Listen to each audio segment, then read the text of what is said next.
Hello, I am Dr. Ajit Singh, around 65-year-old, retired from a government hospital as a senior physician. I am a specialist in internal medicine. History is my passion and I write books after my retirement. This is my first presentation, my first slide. So please bear with me and pardon my mistakes. I hope to do better next time. It's on a topic that is close to my heart. I've been practicing and I don't know the countless number of diabetes patients I must have seen associated with obesity, heart disease, the whole triad. So the topic is lessons from history, Greece to America. Where did man go wrong? You have to look back to know why we are in the present situation. What's wrong? There are 192 million diabetic patients in the world, and it is steadily rising. And it's estimated by 2040 there would be 642 million diabetic patients. And the burden it produces on the individual and society and costs are enormous. So what is diabetes? We'll be talking about only type 2 diabetes. There are two types of diabetes. Type 1 is in younger age group, children, also sometimes seen in adults. We forget that. That is an autoimmune disorder in which needs a complete different approach. This is the usual type of diabetes that we talk about, type 2 diabetes.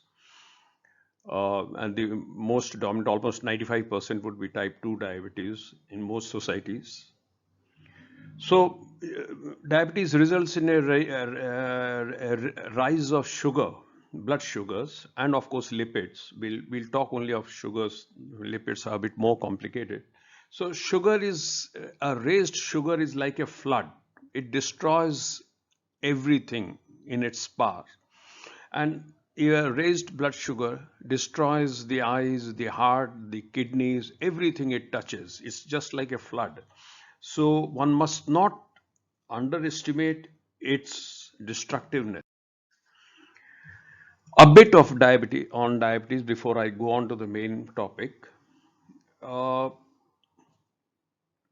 there's a hormone called insulin that is produced from what is known as the pancreas. Pancreas produces insulin from little cells called beta cells. The beta cells produce insulin, which goes and sits on a receptor. When the receptor is faulty, we call it insulin resistance. The insulin goes, sits on the receptor, and it doesn't work. So this is the basis of all type 2 diabetes, most of the type 2 diabetes, that is called insulin resistance. You have a normal production of insulin, but the insulin doesn't work because there's something wrong with this receptor. And then the beta cells start dying of overwork. These little beta cells, by the time diabetes is diagnosed, we have half our beta cells because of overwork, producing more insulin, because the receptors were not working. So giving insulin is not the solution because you have not corrected insulin resistance. The receptors, why the receptors are not working is still not known. Maybe plastics, maybe some chemical, maybe something epigenetics during pregnancy. We are catching some toxin which are destroying the receptors. So basically, it's an irreversible process. There is no way of growing beta cells currently known to mankind. So the current world order, the current world order can be described as Greco-Roman followed by Anglo-Saxon. We live in this world. The basis of all things that we do and know and talk and practice, right from Euclid, geometry, history, medicine, Hippocrates oath, uh, physics, chemistry, Archimedes' principle, Pythagoras' theorems, all the basis of that is from Greece. And the Western civilization is a monument built upon the foundation laid by the Greeks. So I often wondered, I often start this with a question to myself, why Greece? Why did Greece become Greece? Maybe it's the beautiful scenery, the good climate, you'll have good thoughts in good places, maybe, but there is crime in beautiful places also. But maybe the ancient Greeks had good thoughts in this sunny, warm, pleasant place, and they laid the foundation of modern civilization. Greece is like a little broken finger sticking at the base of Europe. It's a smaller version of Italy. It's close neighbor. There's no one Greece. It is a collection of hundreds of islands. But there are three main components of Greece were Sparta here. This was a warrior state, and the agriculture was poor. It was done by slaves known as helots, conquered by the Sparta. Sparta was more of a warrior state. This is Athens. Athens was the intellectual arm of Greece. And for a brief moment, Macedonia right up in the north. So this collection of states bounded by Aegean Sea, the Ionian Sea, the Mediterranean, uh, what we know of as Greece. So Athens, how did they earn money? What was the economy? Athens had poor farming, but they were more of a trading state, and they produced beautiful potteries. They had some silver. They exported silver. They exported hand-painted pottery, wine, honey, things like that, and imported a lot of food. So, what did the ancient Greeks start this all with? The usage of intellect. If you apply intellect as a crowbar against nature and life, you start discovering a lot of rules of nature, rules of life. Some you establish, and this is what they did. They applied their keen intellect like a crowbar against all of nature and life and observations and codified them as a science. So you see them everywhere. The first infantry phalanx, they made it an art, they made it a science. And then you have Euclid, you have Plato, all the big names, Homer the blind teller, storyteller. And they had a whole pantheon of gods. They discovered gods also. There was Zeus, Hera, his wife, Aphrodite, Apollo. They also raised sodomy to a art. They had a entire army which was gay, known as the Sacred Band, one of the top fighting units Greece ever produced. So Greece was a complete civilization in the sense that they had a good economy, they had a whole pantheon of gods, literature, drama, science. And what did they forget? You see, you can be a brilliant person, somebody can be a brilliant person with no morals. Somebody can be a very good music writer but cannot sing. So we all have this problem. We can be very brilliant people, very intelligent people, but we can have a very bad family life. There is something that is human nature is often beyond our control. The human emotions are often supersede intellect. So first thing, there was no Greece. There was no Greeks. Greeks could not discover a Greeks. They were Athenians from Athens, Sparta, Corinth, all those Thebes, all those states that they had. They all thought themselves of primarily as those states rather than as Greeks. Yes, there was a language. There was a language. There were an ancient people called Dorians whom they chased off. There are four basic ethnic languages and groups, but they couldn't supersede all these sub-nationalities to emerge as a unified Greece. And I believe they did not have magic. You need magic. You need an Abraham that even after an exile, you don't forget your gods. Even after scattering and all the destruction of your temples as the Romans did, you don't forget your religion, you don't forget your gods, you don't forget your customs. And what was the magic with the Hebrews that the Greeks did not have?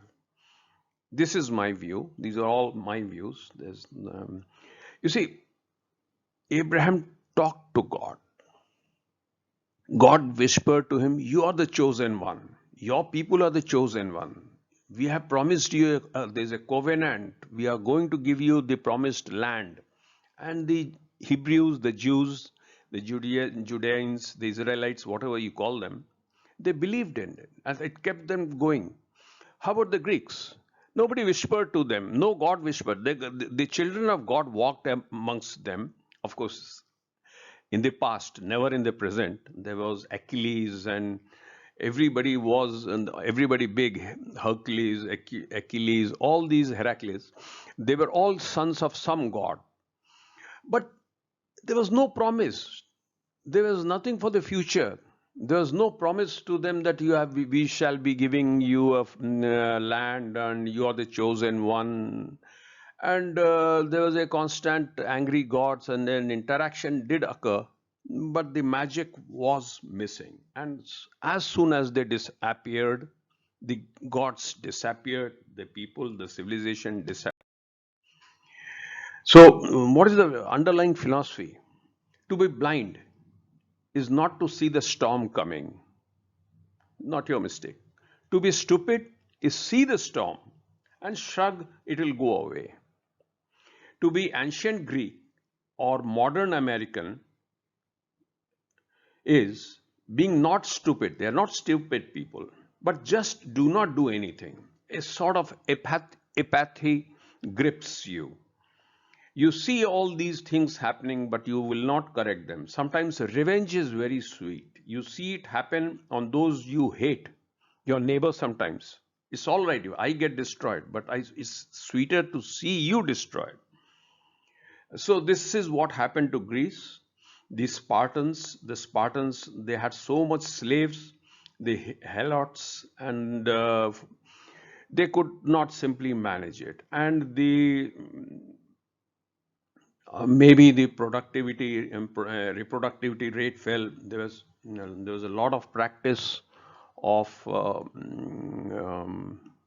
homosexual relationships. For example, even Alexander the Great, he could only boast of producing one child. But by his age, an Eastern satrap or a sheikh or anybody from the Eastern would have dozens of children. Usually that happened.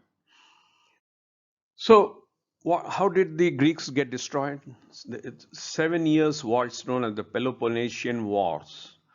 They were divided into two groups. The red ones are the Spartan groups, and the dark blue are the Athens group. And they fought each other for 7 years, destroyed everything.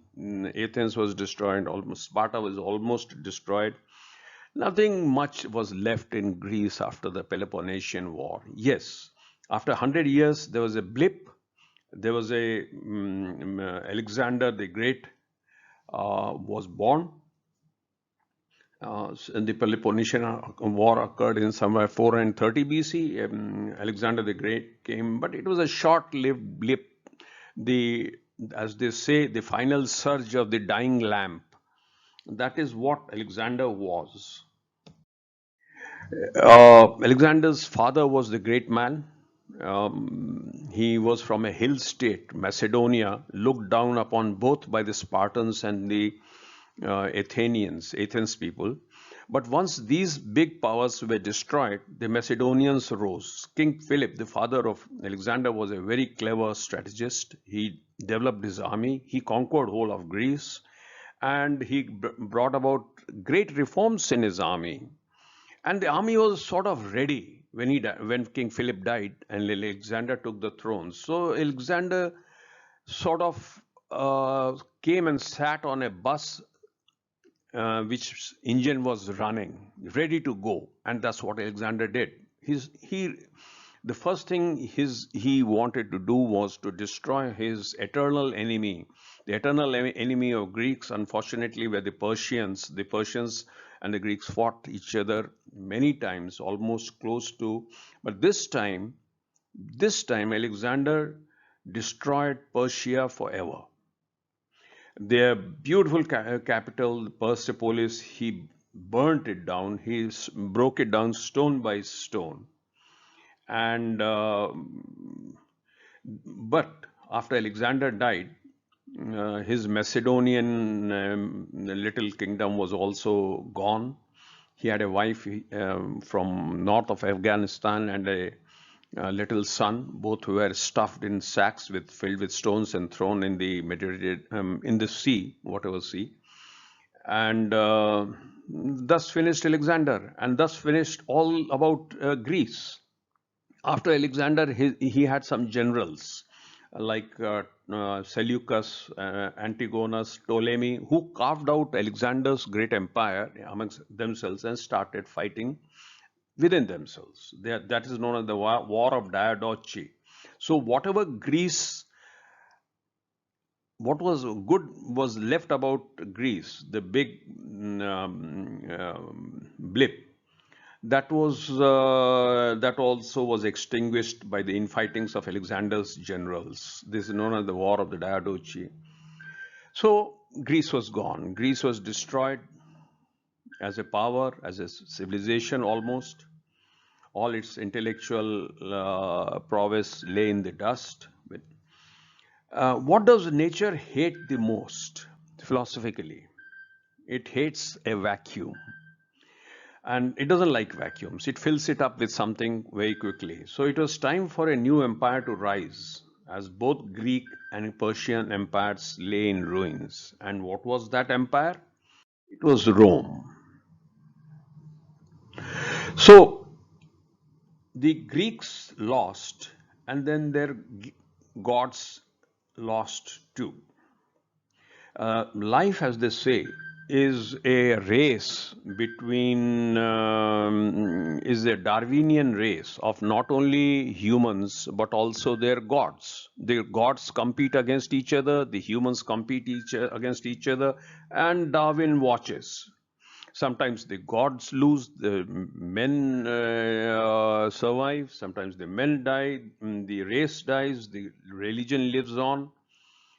So in the Hindu holy book Bhagavad Gita, they say, strengthen your gods so they strengthen you.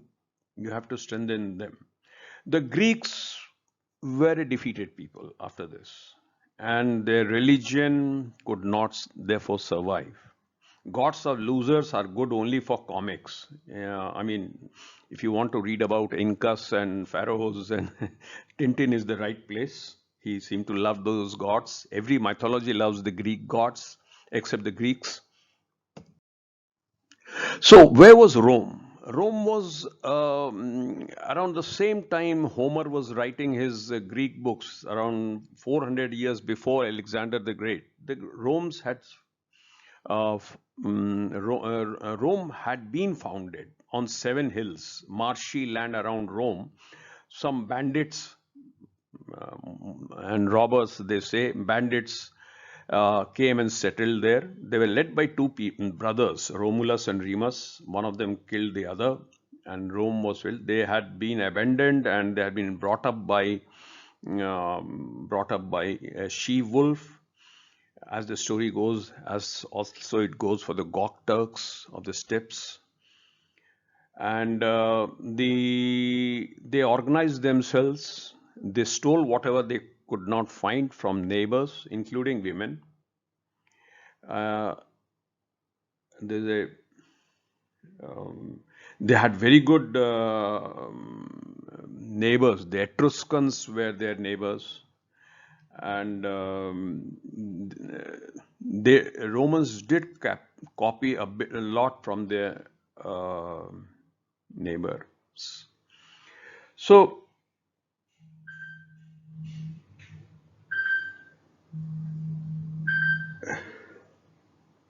even Alexander had noted during his time that there is a country called Rome that is emerging. He said, I'm not afraid of an army of lions led by a sheep. I'm afraid of an army of sheep led by lions. And 200 years it came true.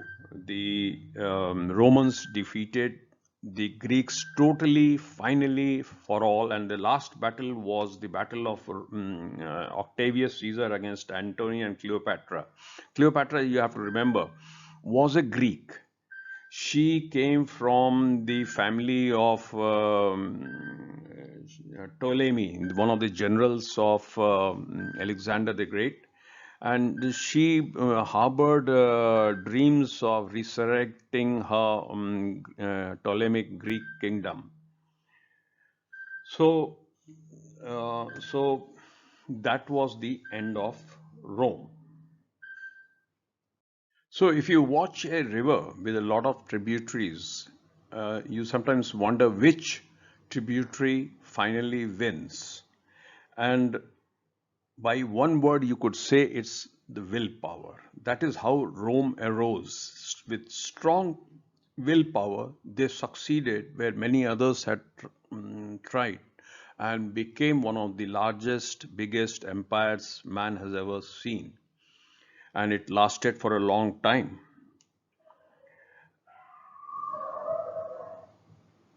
Uh, so, but Rome had a problem. They did not have a history. They did not have gods. They did not have somebody to look upon to. So conveniently, they adopted Aeneas. So if you remember the Trojan War, the War of Troy, Helen of Troy, the Trojan War, the Troy was sacked. Nearly everybody perished except for a few people. One was Hector's wife.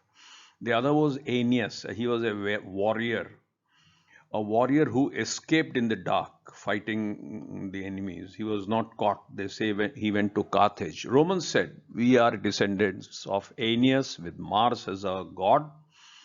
And Aeneas was a good example. He embodied the Roman ideal of loyalty to the state. Be loyal to the state just as Aeneas fought till his last, and he escaped fighting. He just did not escape. He fought and escaped to the last. Devotion to family and reverence for the gods. These three things helped Romans, defined Romans. And the second thing the Romans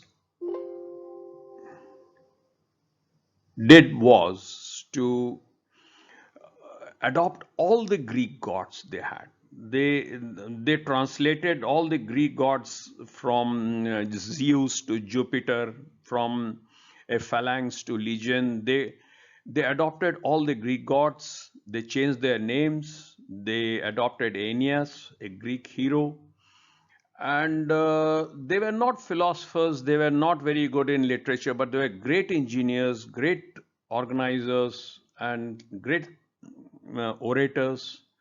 And the biggest superiority over the Greeks was that they emerged as a nation. At least for many hundred years, they were Rome, and they conquered the world, the known world. They had an interest in conquests.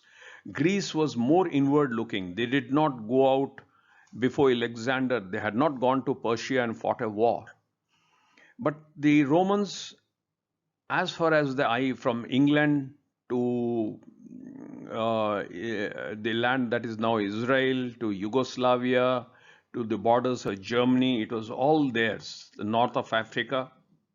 So this was the entire Roman Empire that emerged. They were very practical people, great engineers, they're brutally efficient, And the biggest, what I feel is that the biggest contribution of Romans was that they unified Europe. Europe had, even France had hundreds of tribes. Spain had tribes. Everybody had multiple tribes. Even the Germans have tribes. After the Roman Empire, all those tribes merged into a common people. Yes, there were regions, but they were no longer tribes, the curse of Africa. There were no longer any tribes that remained in Europe, more or less. And they unified Europe. What the Romans contributed was that they primed the workhorse of humanity, Europe, that was to come. The machine of production, of progress that Europe would become, that was created by the Romans. It was not an easy task. It took many years to conquer France, Gaul, Spain. The Yugoslavia was a troublesome spot. Germany, they tried to attempt, but they drew a red line not to cross into Germany because they lost 20,000, whereas he lost many legions. So they drew a line there, but they conquered North Africa, all the area that was Judea, the land of the Jews, the Hebrews. It had a great significance. It was under Palestine. It was all under their control. So why did then Rome fail and fade away? What mistakes did Rome have? Rome, I remember, long back, there was a beautiful magazine called Life. And I loved whenever I could lay my hands on it. I loved to read that magazine, the glossy magazine. And it failed. So somebody wrote, because it was too successful, and they only printed it from one place, and they had advertisements only from one country, and it was read all over the world. So one mistake they did not bring out many editions, and it was too successful. So the Romans were quite successful in their conquests. And so what happened was, if you go and poke a honeybee hive, the honey bees follow you home stinging, and that is what happened. They went and conquered quite a few barbarians, Germanic tribes, and those Germanic, mostly Germanic tribes, came to Rome, and they started sacking Rome. They thought that Rome is the ultimate place where you get gold and luxury. So the Goths, Visigoths, the Huns, the Alans, Vandals, Alemannia. Alemanni is the name of Germany. Lots of Europeans still call Germany Alemanni. There was a huge tribe, and they would raid Rome. So Rome was sacked many times, many times. Third point was Rome often had bad leaders. They were not economists. The borders have stretched so far off, and the income did not match the expenditure of a standing army. They were bad emperors too, and they were debauched. The succession was often very costly, civil wars, and there were few military commanders, very good people. Trajan, Nerva, Hadrian, Marcus Aurelius, who was also a good statesman. But they were either they were military people, they were not economists, and Rome started sinking. But the biggest contributor to sinking of Rome were the barbarians. Later on, ironically, it was the barbarian, the Germanic and the Yugoslavian and the Spanish soldiers and horsemen which became the backbone of the Roman army. It was all, and some of the emperors of Rome had Germanic origin or Yugoslavian, Serbian origin or Spanish origin.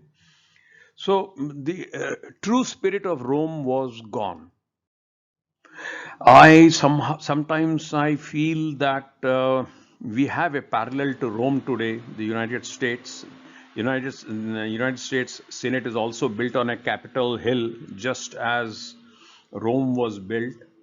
And they also had a lot of illegal crossings in the form of barbarians, and also there are, you see that happening in United. They were both world powers, big empires, strong empires, very capable people, but the barbarians did the Rome as illegal border crossings, and that is what maybe can happen to the United States as well. So when does a religion die, or why is a new one born? The drums seemed so distant. We never got to know when the war was on us. We thought that the drums are so distant, they are not going to come for us. But we never got to know how soon the war was upon us. So people know their mistakes, see their mistakes, but they think it is too far off, and they never know when it submerges them, drowns them. That is what happened with Rome. You see, you make a religion, and then its hold on people, its practices start dwindling, and you have to shake it up again to bring it back. There are many ways. The Spanish Inquisition, the Christians would do that, hangings, burnings at the stake. All these things were shake-ups to keep your original religion in shape. And you see, Moses was blind, he could not read. He went up the mountain, and God gave him a commandment, thou shalt not kill. And he came down and saw his people worshipping a cow, and he killed and killed. He had just been instructed by God not to kill. So that was a sort of a shake-up. So when you become very apathetic for shake-ups, or the people don't want a shake-up, or that religion dies when its practices become too difficult. And that is what happened in Rome. You see, with Augustus, the Caesar was also seen as a god. And once in a while, a very debauched man sat on the throne, like Commodus. And now imagine having to worship a chap called Commodus as a god. And then there were Vestal virgins. The biggest problem was slaughtering an ox and reading its entrails. It became an art, and a very messy affair. And so the huge hold and the big hold of religion slowly dwindled to nothing. The hold, when the trance fades, ask how much do I love my religion? I think by the end, the Romans would say that the average Roman would say, I do not love it too much. And then came Christianity. Christianity, we all know, Jesus was born to a virgin, Mary. He was adopted by Joseph, a carpenter whose lineage was from the house of King David.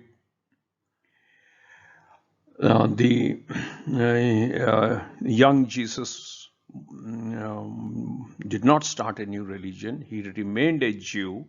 He tried to simplify quite of the bad habits that the Jews had picked up, selling salvation on the big temple. He chased away those priests. People loved him. The common folk, the common people loved him because he gave them hope. He gave them a simple message. He promised that the meek shall inherit the earth. And he was loved by the common people, but he was not loved by the priests. So later on, the Christians would raise mobs against Jews, saying that the Jews killed Jesus. Well, it was not the ordinary people. It was not the common people. They loved him. They made Jesus what Jesus was. And the 12, his followers, 12 apostles. But the priests saw themselves in Jew priests, the Hebrew priests, they saw themselves as insulted, and they took him to the Roman.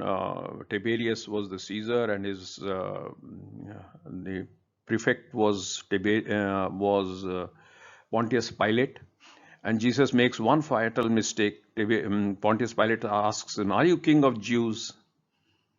And Jesus says, "Yes." and there cannot be any king but Caesar, and so he was crucified. He was punished for being a god, for being claiming to be a king, and he was crucified. And his message was taken around the world, known as the apostles. Jesus was named Jesus the Nazarene. He is from Nazareth, King of Jews. Rex means King of Jews. That's what written in Greek and Latin over his crucifixion.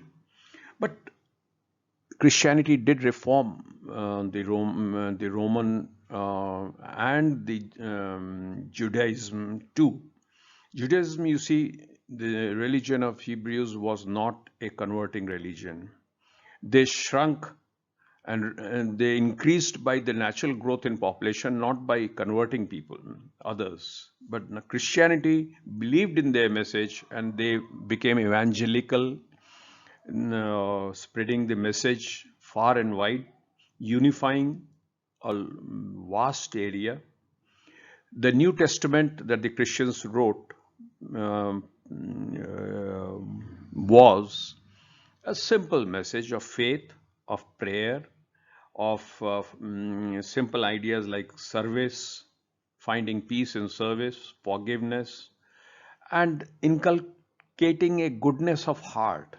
These three things, you don't have to remember a huge Torah and a huge Talmud and volumes of Talmud to follow rules. You just say, I need to be good at heart, I need to forgive, and I'll find peace in service, and I believe in Jesus and the kingdom come.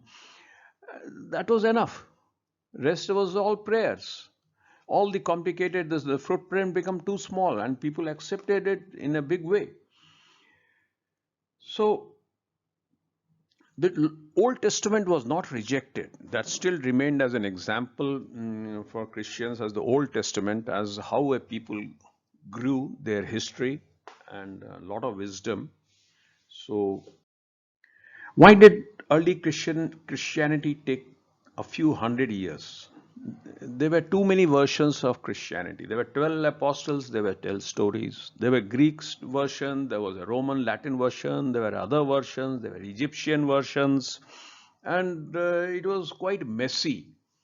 And the Romans persecuted the Christians, they threw them to lions. The Christians, for the first 300 years after Jesus was crucified, was a bad period. The progress was very slow. No Roman emperor was interested, rather, they crucified and persecuted the early Christians, and the Christians lived in caves and rocks formations and under the Tiber River. And before we come to what happens next, just a line upon that. By this time, Rome was divided into two. The Empire of Rome, one was a Western Rome, controlled from Rome, and now there was a Pope also, a Christian leader. And there was an Eastern Rome. The Western part of the Roman Empire was almost unworkable because the barbarians sat and breathed down the neck of any emperor that sat here. It was a so the this area, which was later on known as Byzantium, the eastern part, the Byzantium became progressively stronger, and so as in 317 12, a Roman emperor, his father sat on the throne on Western, on the throne. He was a Western Roman emperor. He died. His son was Constantine, and Constantine got into a war with the emperor of the eastern side. And when he went to war, it was a very difficult battle. He sees a flaming cross in the sky, which says, by this sign, conquer. That means conquer in the name of this cross. And that is what Constantine did. He became the emperor. He became the emperor of both the Eastern and the Western Empire. And he became a Christian. His mother, Helena, was 80 years old. She was probably already a Christian. She was a barmaid. Some say she belonged to the oldest profession. But she was a great lady. She went all the way to Jerusalem and she brought the piece of the real cross on which Jesus was Christ. She founded many churches. Her energy was enormous. She was very ambitious. She also got in war with Constantine, not war, I mean jealousies. But she laid the foundation of the church, as did Constantine. After this, there was a Roman emperor who was a Christian. It was not smooth sailing. There were many after Constantine who reverted back to the old Roman religion. There was one Julian, I remember. There were others who reverted back. One more thing, Constantine the Great. Two more things rather he, did.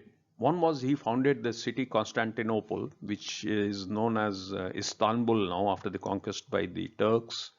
So he was founded. The second thing, he removed all this confusion in Christianity. What is known as the First Council of Nicaea, a small island, a Greek island, where he collected all the bishops and all the clergy and the bishops and the religious heads of the Eastern Church, Western Church, whatever church was there, they all came. And he said, hammer out a single solution. The main difference was that some said Jesus is God, some said Jesus is and God are the same, some said he's the Son. So the what finally emerged was that Jesus is the Son of God, not born, but sort of created of the same substance. So he's not born, and so the word that is used is begotten. And then you believe in the Holy Spirit. So in the God, the Son, God, the Father, the Son, and the Holy Spirit. So, nevertheless, now Christians could look upon a single unified philosophy or a edict that did not finish the divisions in the church, the East Greek church, the East European church, they remained separate, but at least they were more unified. And then Christianity spread. The Romans were great road builders. The religion was brought and people accepted it. There was a lot of violence too. They were known as the Northern Crusades, especially in Prussia, that is in Germany. The Vikings, converting to them to Christianity was involved a lot of violence and bloodshed. The Teutonic Knights were formed for this, and they inflicted great, horrible tortures in the name of Jesus, to be fair enough. And that is whole. It was also known as the holy violence that spread on the Appian Way. Forced conversion of Jews and pagans from 400 to 1500 AD. Well, nevertheless, Christianity did rise and became a great unifying factor.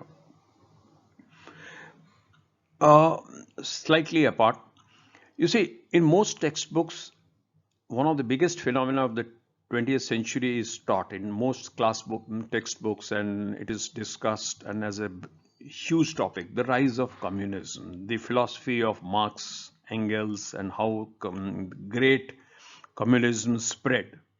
But the fall of communism is a footnote. It should be rather the other way around. Why did fall of communism? Why did communism fall? It was not due to big macroeconomic or anything. You can say all that, but it was because of basic faults of human nature that were the fault lines of human nature that were ignored. So more time should be devoted to the fall of communism. Similarly, Christianity.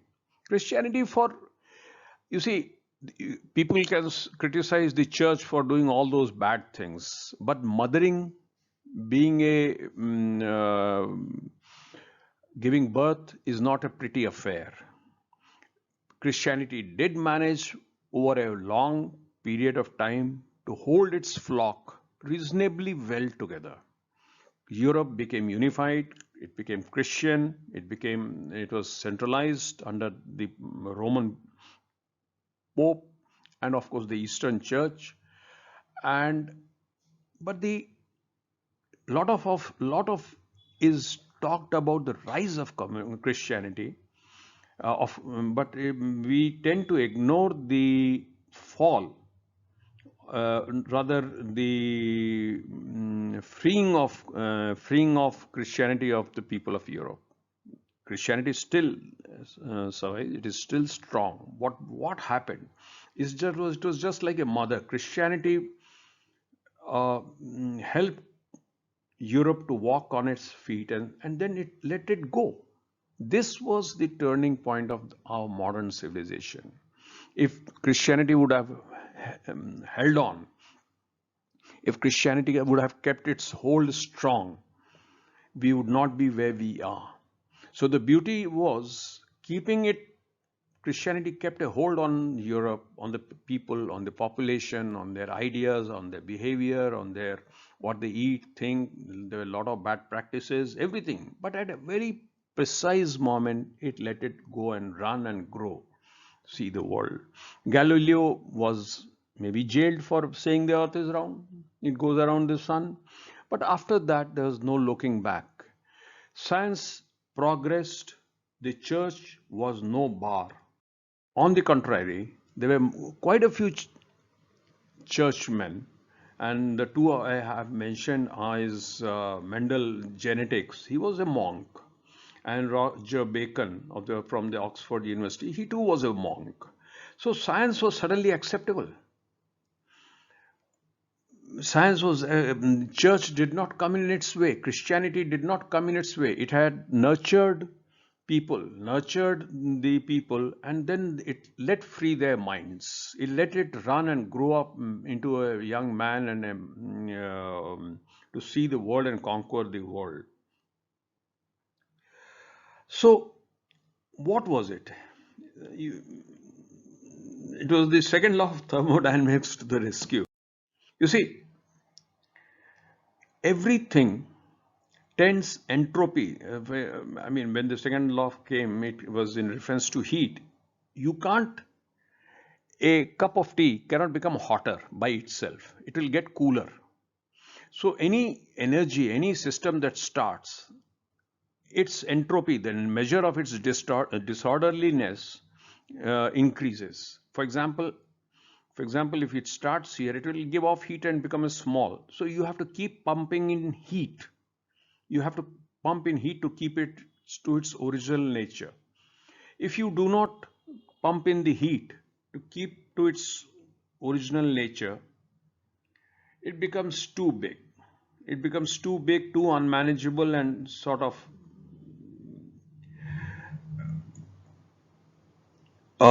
becomes unmanageable, and people break away. So that's what happened with Rome. The the way Christianity was being managed by the Pope, by the Catholic Church, was not being liked basically by the Germans, by the English, and they were waiting for an excuse to break away. It's as simple as that. Just as Arabs and Persians are two very different people, and they were waiting just for something to break away and have their own versions. So Germans were more direct. Martin Luther King came along and said that we don't want this version of Christianity. What version was the popes were scheming, murdering, killing. They had mistresses, they had children, they had bribes, they had all sorts of chicanery and manipulations, and the French had a foot in everything. And the German mind is alien to this. So Martin, and there was one, the most famous case was one pope came on the throne, and he had his predecessor's body dug up from under the river Tiber. They dressed him, they tried him, his body, then they hanged him, and they reburied him.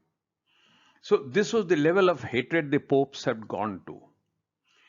So Martin Luther King, German, and there were others from Switzerland, and they were known as the reformists, the Protestants. They protested and they formed their own separate version. They said this is too big for us, and they formed their own version of Christianity that was known as Protestant. So in England, what happened? They needed an excuse. There was King Henry. He wanted to divorce his wife. He couldn't murder her because she was the daughter of a big king, and he wanted to marry Anne Boleyn, and he could not divorce her. So he said, "We'll have a different church." And the Church of England separated. The head became and the bishop of Archbishop of Canterbury. The King of England became the head of the church, and Henry married Anne Boleyn, and he had his daughter was Elizabeth I, who was a strong Protestant. And but before her, for 4 years, Mary the Tudor ruled. She was also the daughter of Henry, and she was a strong Catholic. So now the confusion starts. Sometimes you had a Catholic, and there would be one more Catholic king after Queen Elizabeth. She ruled very fast, and she had almost converted entire England to Protestant. So these two were the Protestantism,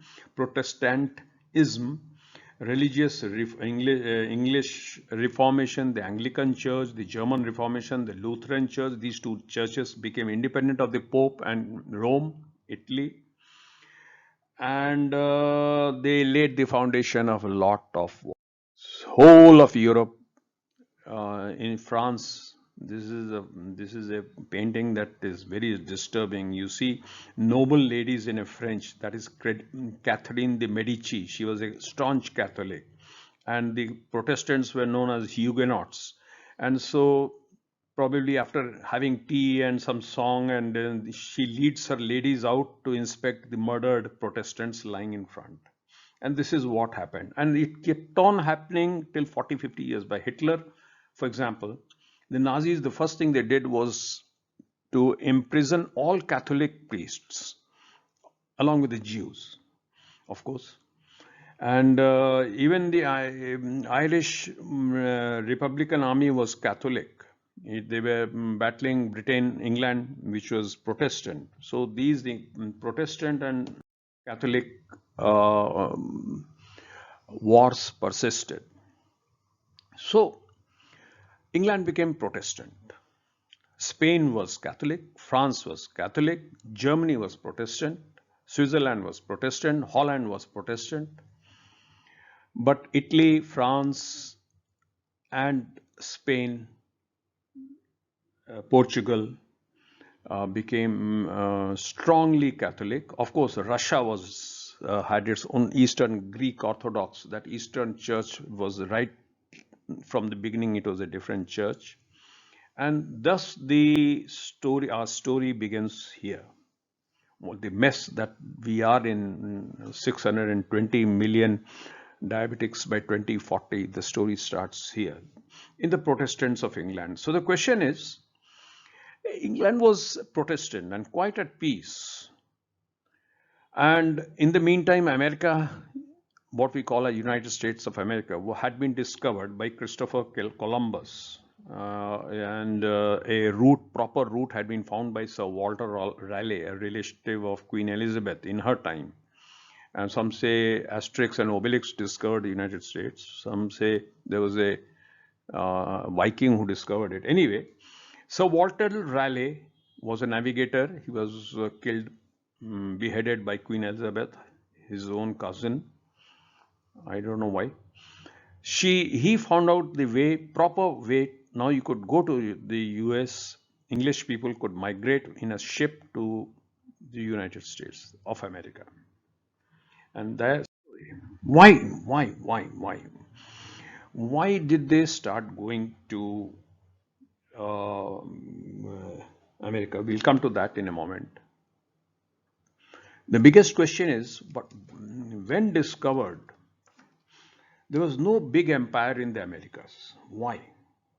You see, You go to Southeast Asia, you'll find Angkor Wat, a huge civilization. You go to Egypt, you find a huge remnants of a huge civilization. Everywhere, Greece, you have it. You have it in Turkey. You have it everywhere. Why was it such a big country?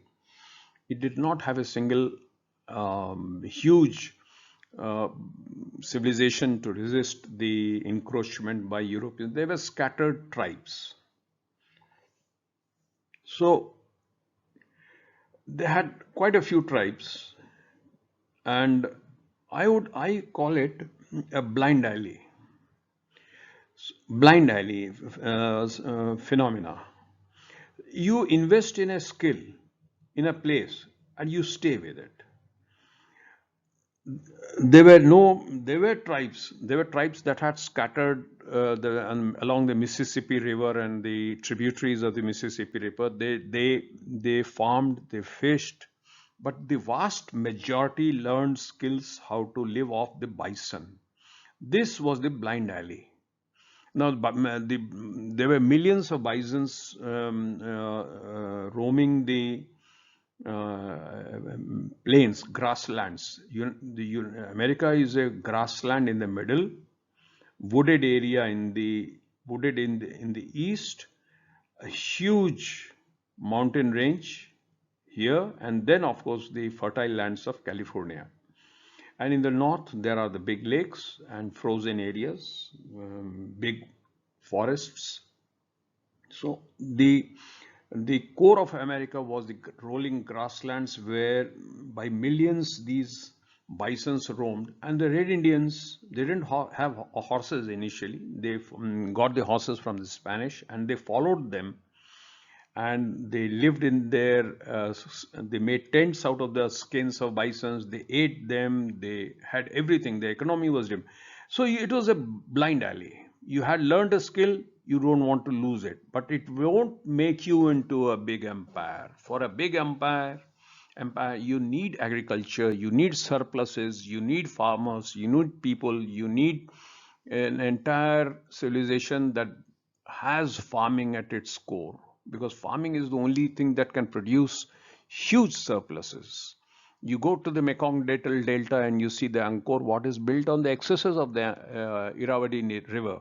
You go to Egypt and you see that the pyramids are built on the excesses of the Nile River. The Nile River broke its bank, made the banks fertile, and you just had to throw grains, and huge amounts of grain came. And so did the Indian civilization on the very fertile Indo-Gangetic plains, or the Kaveri River, the huge temples of South India. They were all built on excesses of a river delta. Here there was nothing. You could survive very well. You became very good people. And and another of my theory is that United States of America, the American land is like a trigger, a gun trigger. A trigger you pull, pull. Nothing happens for a distance, and suddenly everything happens. The America was, land was, nothing will happen with little effort. The farmers would discover it after, European farmers would discover it after 100 years of hard labor. You need extreme labor, extreme mechanization, extreme technology, and suddenly the trigger will give you enormous returns. So initially, a trigger gives you no results. That was the land of America. Those grasslands were not easy. It was a hard land. They were not an easy land to cultivate. So, why did the English Protestants start migrating to such a hard place? The King of England, now remember, here comes the rub, the main King of England was head of the church. And now, if you criticize the church that for some mistake, you are criticizing the king, and that is treason. And now the local police would not come. It would be the central secret service, and they knew how to hang and behead. And that was the great danger. People were thrown in dungeons, they're thrown in prisons for just a line of criticism, criticizing the church. No church remains the same. The Protestant church also started having bad habits. You have to, it's a second law of the thermodynamics. You have to heat it to keep it normal. And there were groups of people who wanted it to be, they said we had protested from bad practices. Why adopt bad practices? Why adopt bad practices again? These were the groups that started criticizing, and and so they chose to emigrate. So, but why do you need to criticize? The biggest thing is, why do people? So you see, bread is such a simple thing, but you all over the world, if you go around, you'll find 100 types of bread, because people have the freedom to choose. Everybody has a slightly different choice. Everybody sees religion in a slightly different way. Everybody wants this much of religion, and they think that they should be given the freedom of saying that no, you are doing it wrong, do it my way. And there was a group of people who said, no, it's being done wrong. Hindus, that is why they have 36,000 gods. Everybody is allowed, you, when, as long as you know that the ultimate real God, the supreme being, is indefinable, and you define it in a single line, you're free to have as many gods as you want, one for the morning, one for the evening. And same thing that the Catholic Church also realizes, it permitted the worship of smaller gods. In Spain and France, every village has its own semi-god, let us say. Um, Even England has one, Saint George. They are known as saints rather than gods, but they are almost worshipped, venerated as little gods as do the Hindus. So the Catholics are cleverer in that. They let people have their own version of religion. But the Protestants would not do it. You can't make a statue. You can't worship Jesus as a photograph. No, it's going against the creed. But the older church, the wiser church, the Catholic Church permitted it. And so within the Protestants, two groups started migrating. They were Methodists and the Quakers. I believe they had some of the best values ever in the world of people. They wanted a simple life. They just wanted the simplicity, the truthfulness of what Jesus stood for, what the Bible stood for, and the best values, the best progress. I would stick my neck out to say that made America America were brought by Methodists and Quakers, the Anglo-Saxon Protestants of England. These two communities. There were other two communities. One was the borderers, which became Republicans. They say they were not, did not hold as good values. So the initial group that migrated out on 15th August landed in America 1620. They were known as the Pilgrim Fathers. They were all of these two groups, Methodists and Quakers, who wanted to live a Christian life of simplicity, no falsehood, absolute reverence to the word of the Bible, the simple word teachings of Jesus. So they came, and they found that they would not survive. The first year was very difficult, but their small Red Indian tribe, they taught them how to plant corn in a mound of dirt with herring, little fish, as fertilizer. They taught them how to catch fish, and the Pilgrim Fathers survived. And later on, the history of Thanksgiving, they cook food, and they gave it to the Indians, Red Indians, who had helped them to survive the very first year. Even today, some of the Thanksgiving is celebrated religiously in United States. The president gets a turkey, he lets it live, doesn't eat it. And what is the future of Thanksgiving? Next time, maybe if it continues, the Thanksgiving will be to the tunnel digger, to the fence climber, to the illegal track and bus. It's don't take it too seriously. It's just a joke. I hope the spirit of the Quakers and the Methodists and the early settlers, the Pilgrim Fathers, lives on in America. So, and then who started coming? The next people, who were the other people who came? Many people came to the Europe. It was not just the English.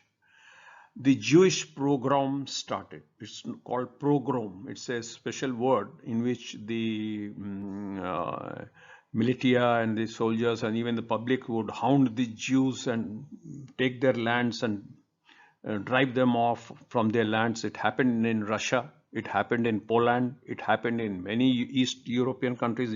It happened in Germany as well before Hitler had come. So there was a joke. There's the eagle of Russia, and the Jews are standing with bags, and here is the eagle of America waiting to welcome them. So the Jews came persecuted by Russia, Poland, East Europe, all these countries who would go on to suffer horribly under Hitler. They came, they settled on the East Coast, where you have New York. They chose New York. The Jews came, they became tailors, they became small jobs, and within a generation, they become scientists, doctors, engineers, scientists, and they came in huge numbers, chased out by the East Europeans. And there were two types of immigration, one can say. There was a push-pull immigration into America. Some were pushed out, like the Jews and the Methodist Quakers. There were some who came pulled by America. Everybody knew in Europe now all about America. It was a magnet. It was a pull. They wanted to come and live in America for newer opportunities. So there was an Italian America, Italy, even from Corsica. The south of Italy was in a bad economic shape. They were landlords and they had mafia, and the peasants were grinding away, and they dreamt of freedom and more land and more opportunities, and they came in big numbers to America. Same thing was for Greeks.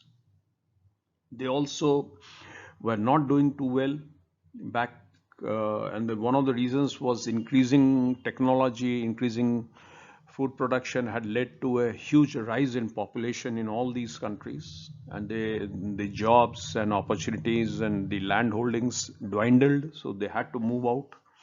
The Chinese were brought in huge numbers on the west coast, on California, to make these railroads. The railroad construction would start, and a lot of Chinese were pulled across the Pacific into West America.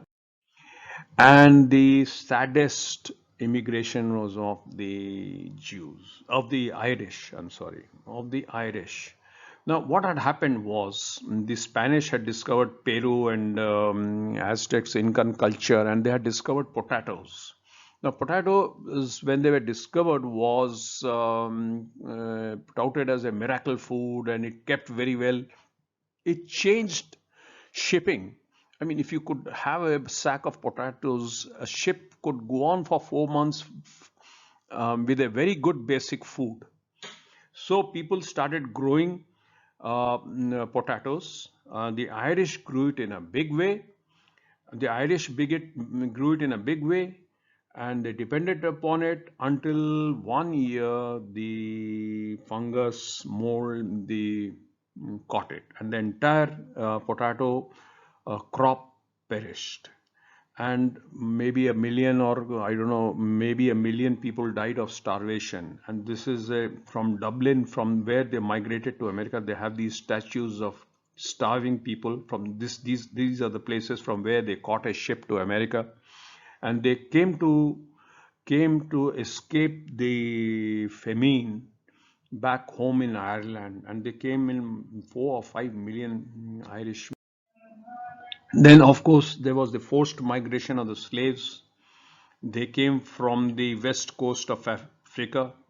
They were brought by the Arab, French, English ships. They were sold into slavery in the Caribbean, in the south of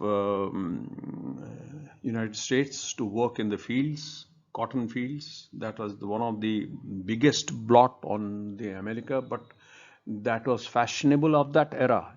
One era cannot sit in judgment of that era. You can sit on it only by hindsight. It was fashionable and acceptable even in they went through the Bible 10 times, hundreds of times, and they found the mention of slaves. And so the edict became in England was that you cannot make somebody a slave, but you can buy a slave. So the English ships would stand off the coast of Africa, and they were captured by the Sultan of Zanzibar, it is said, and then off sea they would be transferred. Now the English were not responsible. Initially they did that. The French carried on with slave trade for a much longer period till the Britishers stopped them. So this was one of the sad chapters. And then, of course, the biggest is the Hispanic, Mexican, the Mexican immigration. Initially, they came as farm laborers. And they were included in society. They were needed in society for all that farming. But then the this century, the illegal immigration of the Hispanic immigration, they come from Honduras, from Puerto Rico. It is rising, and that has become one of the biggest controversies. You can see the Catholic population has risen. They were anti-Catholic initially. There were anti-Catholic riots even, and